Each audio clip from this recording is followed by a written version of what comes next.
Well, joined by Kate. How Hello. are you? Good, thank you. Nice to be Wonderful. with you. It's nice to have you here. So we've been on a journey looking at leadership, and over the last number of weeks, we've really been unpacking that leadership cannot be upheld by one individual. Mm, Again, going back to Jethro calling it out of Moses, it's not good what you're doing. Like raise up leaders of tens, of fifties, of hundreds of thousands.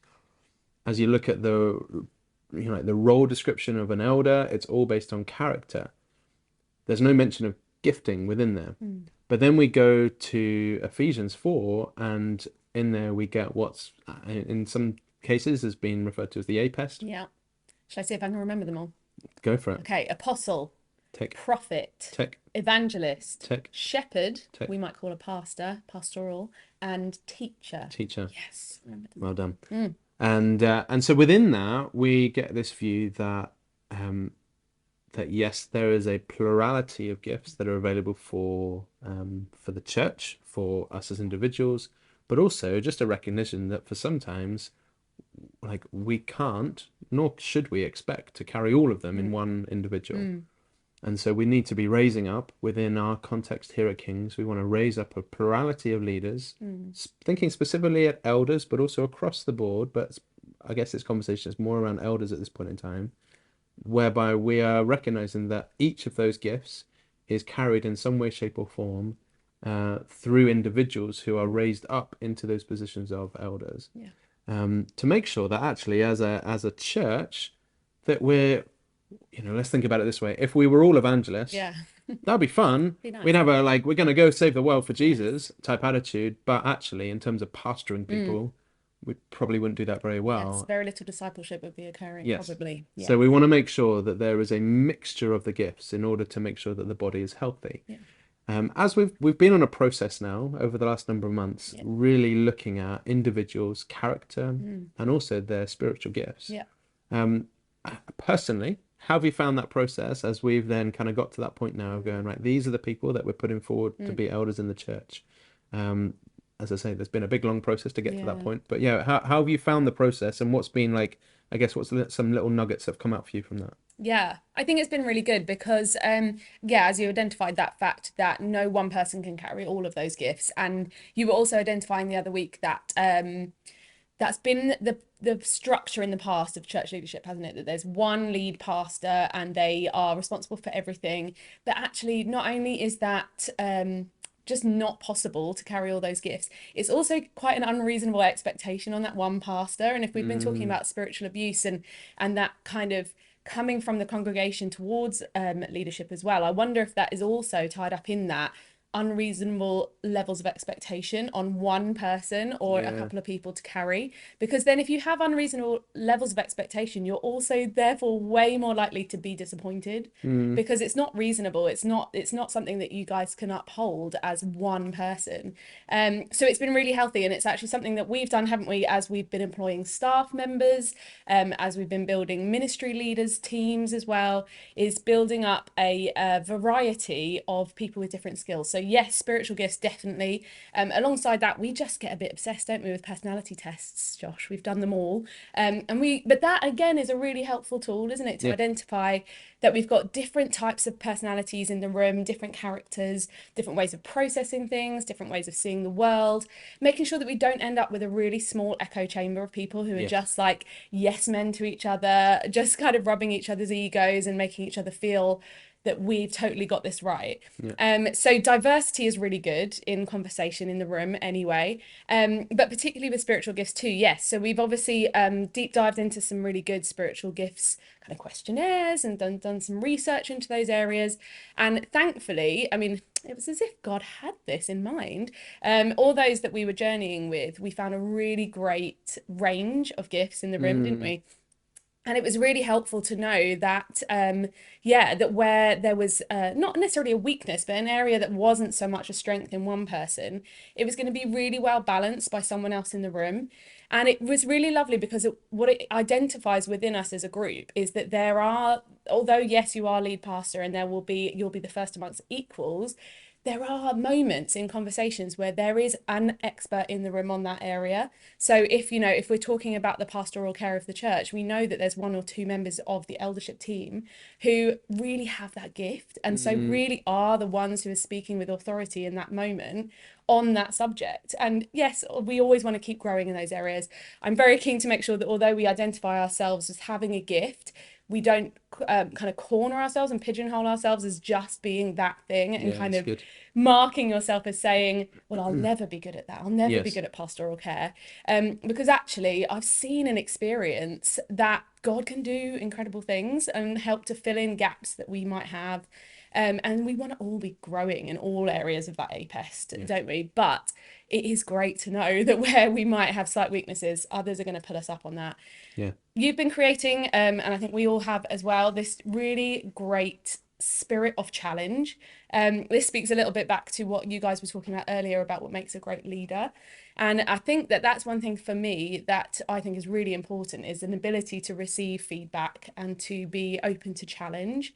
And I think that this, in creating this plurality of leadership, this team leadership style, is also that openness to challenge each other. Mm-hmm. And we've used this phrase to fight like family a bit, haven't we? And that sense of knowing that underneath it all is love, that we deeply love each other. And it's been something that we're actually working on to make sure that we do life together and that we share the important things, the highs and the lows with each other. Yeah. But therefore, that when challenge is brought, it's not personal, it's not a, you know, critique upon your character necessarily, but that actually we can give each other feedback, grow to be better versions of Mm. ourselves, and yeah, that it therefore makes an incredible tapestry of leadership, which is good. Yeah, and that's so needed in the body of the church, and not just at elders level, but Mm. across the church. Yeah. Even in your own family unit, where you go, okay, I recognize that within you, there's different things that you carry than I do. Mm. There's a different bent towards certain aspects of ministry that you carry that is different to me. And so, yeah, there are times when I would need to lean into that, and there's other times when you'll need to lean into somebody else. But it's when, I guess, the question that I have, and we've spoken about this a little bit already in our group, is when the challenge Mm. comes, how to fight well Mm. so that things don't blow up and become disproportionately kind of antagonistic, Yeah. where you're like, oh, we're just butting heads all the time. Yeah, it's really good. But when that comes, any little thoughts around how to fight well, Yeah. how to conflict well, Mm. yeah, any thoughts on that? Yeah, no, I think that's a really good point. I think, as we've already said, that having that baseline of love is probably the best place to start. That doesn't come straight away; it has to be worked on, doesn't it? And Hmm. making a real effort. We talked a lot actually as a staff team. We've done some training called Restorative practice. restorative practice. Thank you. It's really good.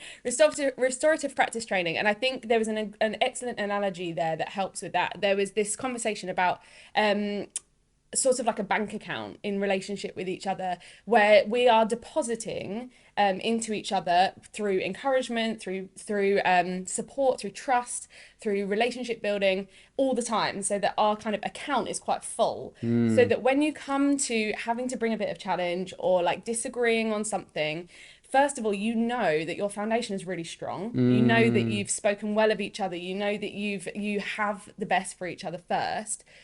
But that then when you have to deposit, sorry, not deposit, withdraw. withdraw, when you have to withdraw a little bit by having a hard conversation, it's not going to completely deplete your relationship. You've Yeah, got something there, so it's solid. So that's it. You have to be intentional about that, don't yeah. you? And especially if it doesn't come naturally. There are some of us who are just naturally really encouraging and do that all the time. But if you're not that way inclined, you have to be Mm, really intentional, don't you? Go out of your way to think, oh, when can I raise this person up? When can I speak well of this person? yeah, So that your account is a bit more full. yeah. But yeah, we've had conversations before about this thing of kind of leaving everything in the room as well. So if there are, you know, niggles or things that you disagree with, being able to say everything in the safe space where Mm-hmm. where it's been open already to feedback. And yeah, delivering the truth with love and having it be soft and having it be, you know, kind, but also firm when it Yeah, needs to be and challenging. And but that once it's said, you don't go away and then gossip about it to Yeah, have a four or little five, corridor yeah, conversation exactly, and four yeah. or five other people down the road, and oh, I was still really cross about that thing. But Hmm. actually, if you can't say it all in the moment, then there's kind of two things that it feels like that identifies. One, either the culture that's been created is unhealthy because it means you can't bring that feedback in the room. If you feel you have to leave without saying how, something that's felt really serious and heavy on your heart, then okay, there's a culture issue there that maybe needs dealing with. But second of all, if you haven't said it all, then that's kind of on you. That's your responsibility too, I feel, to think, well, okay, I had an opportunity. It's now my responsibility not to go and dishonor that person outside of the Mm. room in the corridor. We talk about being culture carriers and having these kind of values that we want to Yeah, what is a culture carrier? yes, a culture carrier. So we have a number of different, I don't know what you'd call them, values, I Yeah, suppose, culture or carrier values, yeah. values, yeah, that we have tried to share with staff team, ministry leaders, some key leaders as well. We're getting the word out there. The idea of those who carry out of meetings, out into the church or outside of the building as Yeah. well, this number of values that represent who we are as King's Church. Let's see if And you can remember them. he's got them up on the screen, and I'm going to try not to look Go at on, them. let's see if you can get them. Every single one of them finishes with "It's my responsibility." So Yes. that's one of the things I really love about that is that actually we have a lot of structures here that enable space for You're looking. people to thrive and people to have a voice and the opportunity to give feedback and stuff. Yeah. But it is our responsibility, and the way that we act is down to us. So okay, I did see the first one. My relationship with God is my responsibility. I'm not going to remember them now in order, but yes, the tone of the room is my responsibility. Yeah. Um, yeah, no, I've forgotten all the others. I know, Ah. it's gonna be bad. Okay. Go, read them Next through. one, my attitude My is my attitude is my responsibility. responsibility, right? Like again, that's part of Yeah. leaning with positive regard towards others, like Yes. being really intentional in how we use our words to build up, not tear down. Which links a bit with the tone of the room because as you Absolutely. bring, it's that attitude that you bring into the room that influences, just like we've said Yep. in leadership, the vibe as The vibe. You're the so vibes. I'm young so and done with trendy. kids. My responsibility to empower and release others. So Yes. again, that idea of actually there are other people who could do things better than I can, and I want to release that. I don't want to be hoarding of all the things. I want to Yes. go, I recognize something in you. Yeah. Go have fun. Mm. Number five, this is a cheeky one. It's my responsibility to solve problems, Yes. not create I them. like this one a lot. Yeah, yeah. So if you are bringing something into the room, which hopefully we've created a culture where you can bring the challenge, you have the confidence and you're taking responsibility to bring that stuff in, but maybe don't just bring a list of problems. Let's actually think outside the box for solutions, look for ways to do that. And I mean that sounds very unspiritual, but of course actually we want to be coming to God first and foremost Yeah. about actually I see a problem. Is it a me problem? Is it something that you've already got something in play for finding a solution as well? And then coming with kind of that can do approach as well because God can do, right? Yeah. Anything. Next one, my responsibility to lead by example. Mm, And that's a key thing. Again, that can be in your home, that yeah. can be in church, in your place of work, that I'm going to lead by example. I'm not going to get joined in with gossip. Yeah. I'm going to lead by example. I'm going to come and sing my heart out in worship. It's I'm really not good. just going to like Yeah. grumble in the corner. And that speaks to that thing of like you're saying it that about we are each leaders and we influence where we are. Yeah. And we've used this phrase quite a lot at King's Church about leading from your seat. Yeah. So wherever you find yourself placed, what you choose to do in that moment. And yeah, there'll be those days where you just come and you're like, I'm broken. I cannot bring my best self. I'm not going to lead by example very well today because I just need to be a puddle on the floor. And that is fine. But on the vast majority of the time, I think we can come going, do you know what? I'm leaning into what God has got right now. Mm, And I'm going to lean into what He's calling me to be, the best version of myself that I can be. And as a result, it ripples out yeah. to those around you as you're literally leaning in, paying attention But and even your example going for can it. be vulnerability, Yeah. where actually the puddle in the floor is the Mm, example very true. is an example of actually I'm bringing myself Yeah, it's really good. in all that I am. The next one is being a team player is my Yeah. responsibility. So again, we play together, we have fun together. I love what it says in Hebrews 10, where it says, "Let us consider how we may spur one another on Mm, towards love and good deeds." Like that, actually, as being part of a team, the family of God, yeah. that we would, yeah, that we would spur one another on, Yeah. and we take responsibility to do that. And the final one is that living out the values of King's Church is my responsibility. And so we have this collective responsibility together to do this stuff, but then also it's a personal Yeah. responsibility. And that's really, really important. And as we think about the APEST and the fivefold gifts of ministry, that actually each of those different giftings, whether that's as a teacher, whether that's teaching children, Mm, youth, opening up the scriptures in your home during your life group, you have a responsibility to first and foremost be in the Word of God yourself, mm. and then it flows out from that place. Yeah, So it's you have good. a responsibility to look after yourself, but also collectively, then we have a responsibility to make sure we're helping one another out to do that really, Yeah, really well. yeah, it's good. One other word I want to drill down on for which is not in our plan. I don't know if much of this is in our plan at No, all. it's not. It's great. Um, is the word of honor. It's good. And I guess I've been mulling over this a little bit, and so we're having an honest conversation. Live conversation. Yes, Yes. where and Drew, you can shout out from behind the camera if you have any thoughts on this too. Hold up some Yeah, placards yeah, from yeah. behind. But the thing of honor Mm, um, goes always. It's not just about honoring upwards to mm, people. It's actually honoring the people to your left, to your right, honoring those who are older, those who are younger. that's good.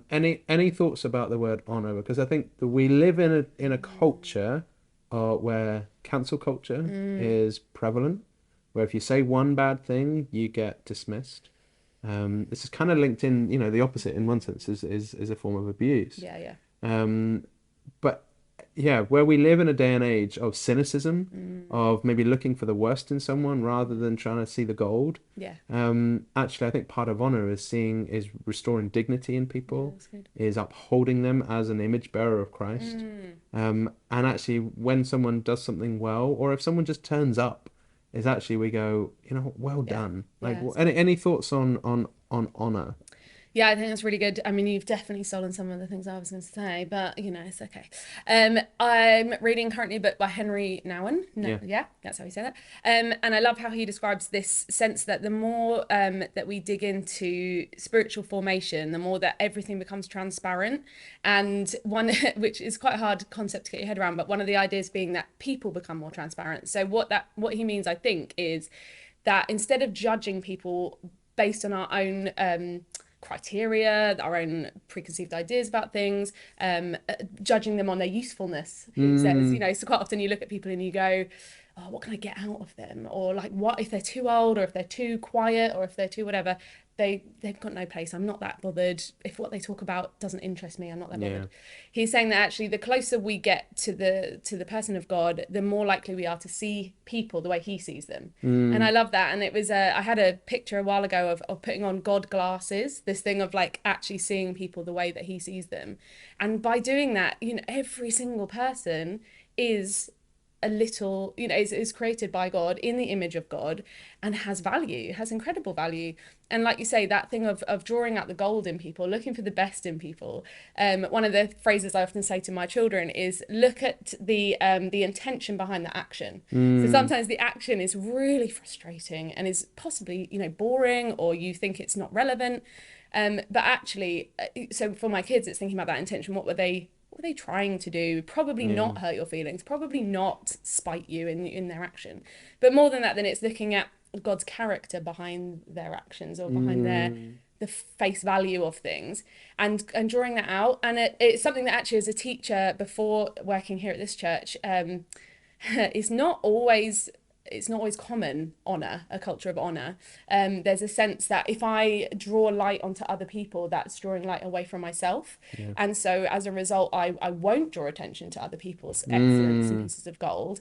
And or on the other hand, I'm making sure that I'm constantly speaking about myself and how much I've done and what I've achieved. And it's really destructive, because all that is a kind of look after number one approach.